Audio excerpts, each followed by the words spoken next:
There are two ways. Big Silent Hill maps that almost every Left 4 Dead 2 player has played. The one I reviewed last year and this one, Silent Hill, The Other Side of Life. Now, I'm unsure if this has anything to do with the original Left 4 Dead 2 map port. I'm also not sure if this map in itself is a port like the original, and I'm also not sure if it follows a similar storyline to the games or if it's its own thing. The workshop page is already at a good start. For one, it separates the map from unnecessary player models and skins, which is a huge bonus that no other map does. And on top of that, it tells you exactly what you're missing out on. So if you want to download like a tank skin, it'll actually tell you which add-on is the tank skin.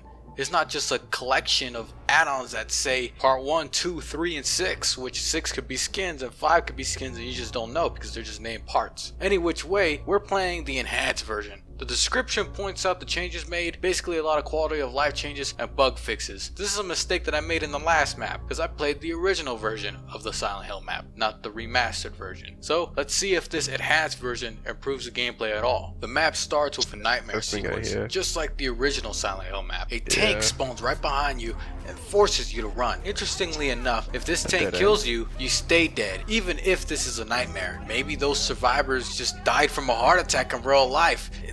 I guess their dream is that serious. Same if you take damage. Well, I guess nightmares can technically hurt you, but I didn't know they could hurt you like this. Like damn, the nightmare is so strong that you're taking damage in real life at the same time. Once the tank dies, everyone wakes up in this building and we're off. The only weird part about all this is that you're supposed to kill the tank, which the only way to kill him is using the door, which he just gives up on, or you can shoot him with the pistols, but that'll take forever. Once you walk out the building, there are two paths, one with the tank and another with a car, with a weird ghost zombie that despawns in the thin air. We walk down this path that's basically the beginning of Silent Hill 2, and we shoot some diesel cans which can do a lot of damage to you, yet you don't even see the fire effect yet. The problem here is that the fire effect doesn't match where the damage is at, leading to what seems like taking damage for no reason, and leading to our first loss when we played the map. There were a couple melee reskins, even though I didn't download them. They're not that bad compared to other maps that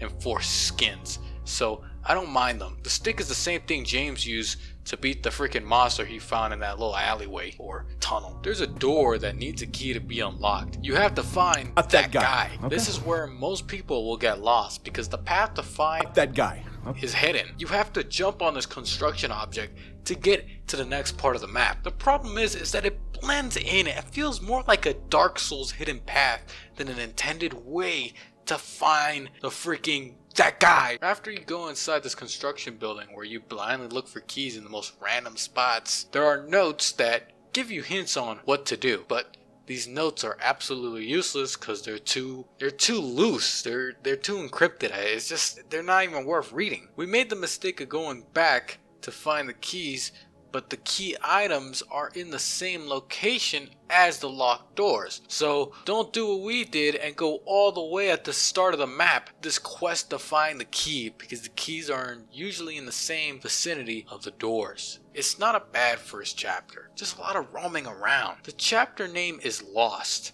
which is a perfect fit because half the time you'll be walking around like if you're actually lost. Man, where do I start? The entire length of this chapter for us was over 40 minutes. That's literally the length of an entire custom maps out there. I'm not going to go into depth because there's way too much going on in this chapter. So much that after we played it, it was a complete blur when it came to remembering what we did in the first place. I'm going to name off what I remember for the sake of time. For one, there's a lot of wandering around and a lot of keys to find. There are doors that are locked but can be broken, which can be very misleading since other doors can't be broken that look the exact same. One of the keys spawns a tank right on top of you, so you already know someone's just gonna die automatically.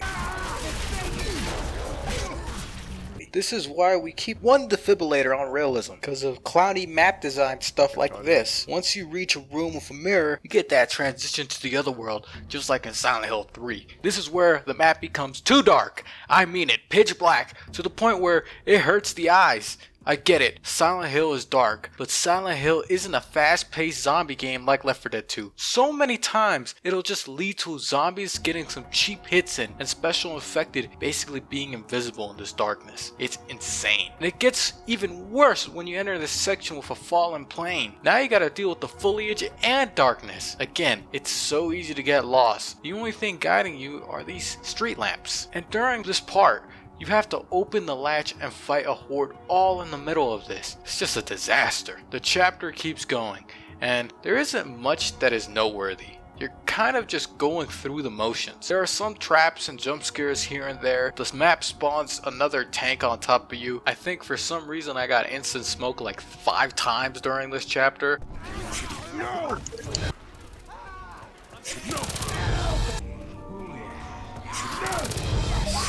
He hits the smoke. Which is just hilarious. I gotta give credit where credit is due. The map supplies you. If you go out of your way to find supplies, you'll get it. That's always a bonus. There was never a point where I ran out of ammo nor out of medical supplies. And that is pivotal in a chapter that is almost an hour long. It's a long chapter, yes. But is it unfair? No. I give this a solid pass, despite me not remembering most of it. Chapter 3 is straight up a knowledge check. If you know what you're doing, you can complete this chapter in 10 minutes. If you don't know what you're doing, you're gonna spend an hour trying to finish this chapter. The reason is because the locked doors and keys are all so hidden and misleading. The keys are scattered throughout the town and you have no way to know where they are. They're not highlighted unless you get close, and I mean real close, and they're not even near the areas of point of interest. For example, the locked door in the motel requires a key that is all the way over here in the corner at the back of this truck. Heck, picking up the key doesn't even tell you what it's for. Like, you have no idea it's for the motel. There's no signs, no message, no nothing. It could have been for the cafe, for all we know. Would have been nice if these keys were labeled. That's basically chapter 3 in a nutshell. Wander around in the town for 5 hours finding keys that are hidden and unlabeled, and unlocked doors that are also hidden. The fog started driving us crazy. Going around in circles, not making any progress is just crazy, man. Crap, Town itself That's the doesn't key really inside. help you either. There are no clues, no signs, and the maps are useless. And the location for the items are just so clowny. It gets boring real fast, and I've got nothing else to add. The only thing I can add is that in Silent Hill, it's easier because you have a map that tells you where to go. Really just wandered around for 40 minutes until we beat it. There weren't any panic events. There weren't any points that really stood out to me. Chapter 4 is just the same as the last chapter, except it's not as bad. This chapter is actually a lot smaller. Finding the keys for locked doors didn't take us an hour. Still, the repetition of finding the keys over and over is just getting tedious. At this point, the survivors may as well just carry a keychain with all the keys they need. Darkness in this chapter is just so unnecessary. It really stops becoming tolerable after the 3rd chapter. The red key, this is odd. Why does it say this is odd? Is something gonna happen if I pick this key up? Where did that hunter even come? It's literally pitch black. It's so bad that the cutscenes that play in the beginning of the chapter where Zoe gets crushed by the tank looks funny because how dark it really is. All I can say to describe this entire chapter is that it's just pure frustration. This is the worst chapter so far. All you do is run aimlessly through the fog with no sense of direction. It's the most boring things I've ever experienced. Everything looks the same, the buildings, the cars, the parking lot. It's like the map creator just copy and pasted all of this. Map design is horrendous because it constantly wastes your time. The open spaces are pointless. There are so many dead ends that have nothing to do with the freaking map that it just feels like it's a waste of your time. And for some reason, the map creator has decided not to guide the player at all. There are no arrows, no street lamps, just nothing. It's as if the map creator got lazy when he developed this chapter. Running around killing hundreds of wandering infected, you eventually find dynamite to open a path which spawns a horde. This reveals the safe house, but guess what? Safe house is locked. The most ridiculous key placement yet. Imagine how far the key actually is. Not in the vicinity of the area, not in the same building, not even in the same parking lot. No, all the way back to those copy and pasted buildings. One of them can be entered, and that's where you'll find the key. This is the only point of interest in the area, so I'll set up. Well, look, that message right there says I'll set up the explosives. Don't forget the key. Dude, do you have any idea how far away we are from that place?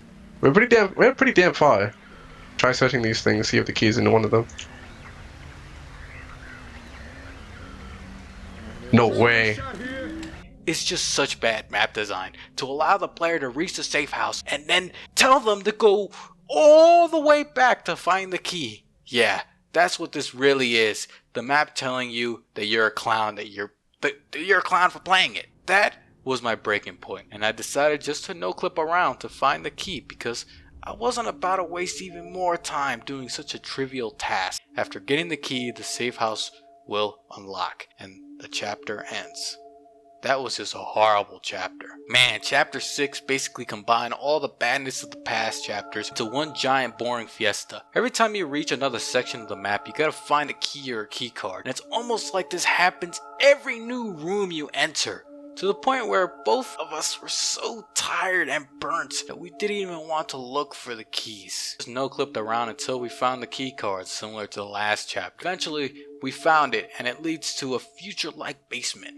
What is this, Resident Evil or Silent Hill? Last I remember, the lab in Resident Evil was just a solely Resident Evil thing. I don't remember that ever being a Silent Hill thing. Anyways, as soon as you get down there, guess what? Another key searching fiesta. This time you gotta look for 2. That's it. That's pretty much the rest of the chapter. Just key cards and rooms that literally all look the same. Then it just ends.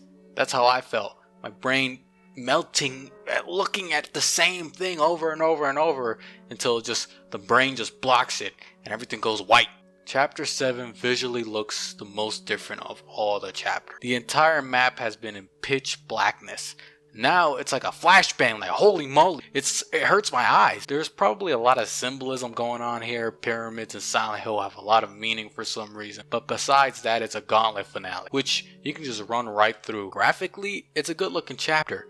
Gameplay wise, it's just a press W. Basically, that's what all it was, is press W and you'll be fine. The end of the chapter, there's a giant pyramid we walk towards with messages about life and death. I get it. Silent Hill games are pretty deep with how symbolism, life, this happened, oh, the tragedy. The map was treating the player like a clown this entire time, and now it's showing the player these messages that are just appearing out of nowhere, only to make me more pissed off than for me to think about anything, because the only thing that these messages should be telling you is that they wasted your time trying to find keys. Like, you're really trying to teach me a life lesson after spending 5 hours of my life after I just came from work searching for keys. Yeah, right, that's how I want to spend my free time.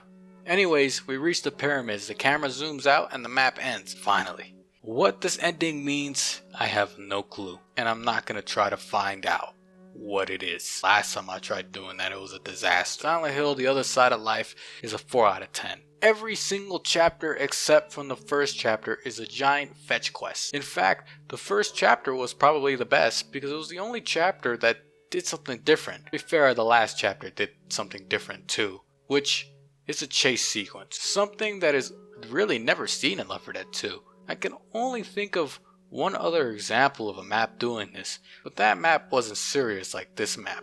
Other than that, the visuals are great. Unique settings, the darkness is way overdone. I get it, Left 4 Dead 2 is a dark game, but damn, you don't need to make it darker. It's dark enough. The map didn't crash despite how long it was, and while it got boring, it wasn't unforgiving. No trolls surprisingly, but holy moly did it go all out with finding those keys. That was all the map was about. Finding keys to doors.